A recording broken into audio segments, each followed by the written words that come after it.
ሰላም እንዴት ቆይታችኋል? ውድና የተከበራችሁ የዶክተር ፀሐይ የዩቲዩብ ቻናል ቤተሰቦች በዛሬው ርዕስ ይዤላችሁ የመጣሁት በመድኃኒት የሚደረግ ውርጃ መሀን ያደርጋል ወይ የሚለውን ይዤላችሁ መጥቻለሁ።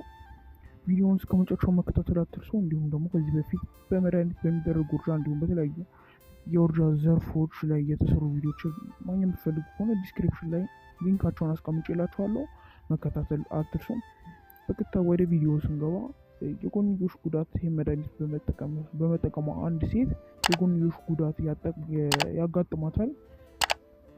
ብዙዎቹ የጎንዮሽ ጉዳቶች የሚከሰቱት ግን በመድኃኒቱ በተወሰደ ከአንደኛው ሳምንት እስከ አራተኛው ሳምንት በላይ ድረስ ባሉ ሳምንታት ውስጥ የጎንዮሽ ጉዳቶች ያጋጥማሉ ማለት ነው።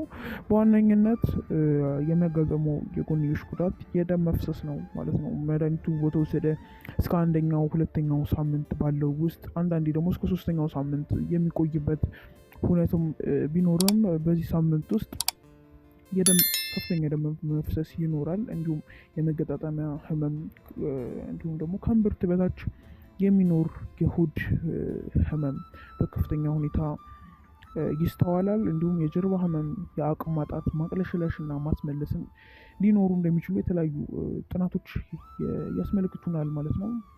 ነገር ግን ከዚህም አልፎ የረዥም ጊዜ ጉዳት ይኖረዋል ወይም ደግሞ አንድ ሴት ይህን መድኃኒት በመጠቀሟ መሀን ያደርጋታል ወይ ልጅ እንዳትወልድ ያደርጋታል የሚለውን በምንመለከትበት ሰዓት ሙሉ ለሙሉ መሀን አያደርግም ወይም ደግሞ ዘላቂ የሆነ ጉዳት አያመጣም። ይህ መድኃኒት በመጠቀሟ አንዲት ሴት መሀን አያደርጋትም ማለት ነው።